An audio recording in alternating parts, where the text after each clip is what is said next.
Welcome সবাইকে Rajib drawing tutorial চ্যানেলে। তো আজকে আমরা খুব সহজভাবে একটি কুড়েঘর আঁকা দেখাবো। আমরা জানি যে একটি গ্রামের দৃশ্যের মধ্যে একটি কুড়েঘর থাকা খুবই জরুরি এবং খুবই সৌন্দর্য বর্ধন করে। তো সেক্ষেত্রে হচ্ছে একটি গ্রামের দৃশ্য অঙ্কন করতে হলে তারই আগে আমাদের একটি কুড়েঘর আঁকা শিখতে হবে। তো কুড়েঘরটি আজকে কিভাবে সহজভাবে আঁকা যায় সেটি আজকে দেখাবো। তো কুড়েঘর আঁকতে হলে প্রথমে হচ্ছে আমাদের একটি ত্রিভুজ আঁকতে হবে এরকম।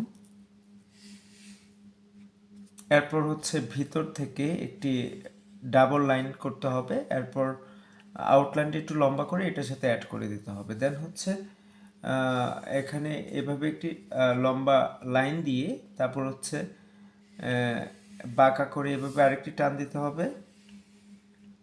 দেন হচ্ছে এটার সাথে এটি যোগ করে দিতে হবে।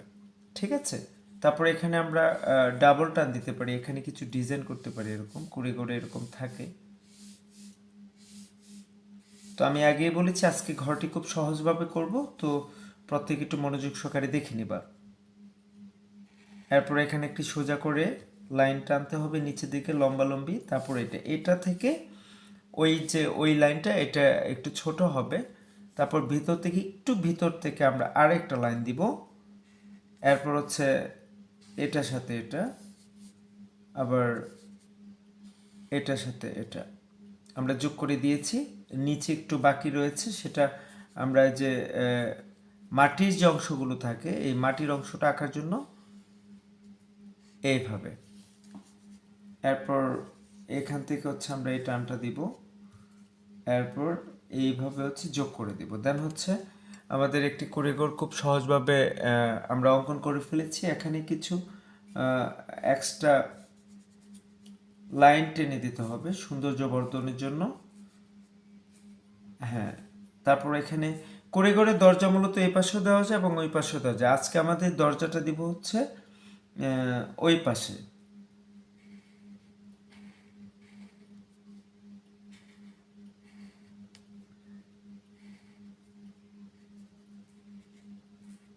এই হচ্ছে দরজা, আর এই পাশে আমরা জানালাটা দিয়ে দিব। এই হচ্ছে 1 2 3, এই হচ্ছে জানালা। এরপর হচ্ছে আমরা এখানে কিছু ডিজাইন করতে পারি, চিকন চিকন করে কিছু টান দিতে পারি। তো সেক্ষেত্রে হচ্ছে অনেক সৌন্দর্য বর্ধন করে। এরপর হচ্ছে এইভাবে, এই হচ্ছে কুড়েঘর। আমরা খুব সহজভাবে একটি কুড়েঘর অঙ্কন করে ফেললাম। আশা করছি এটা কয়েকবার প্র্যাকটিস করলে খুব সুন্দরভাবে এটি অঙ্কন করা যাবে। আর অবশ্যই কোনো প্রবলেম হলে আমাকে কমেন্ট বক্সে আমাকে জানাবে, আমি সমাধান করে দিব। সবাইকে অসংখ্য ধন্যবাদ, ওয়েলকাম সবাইকে।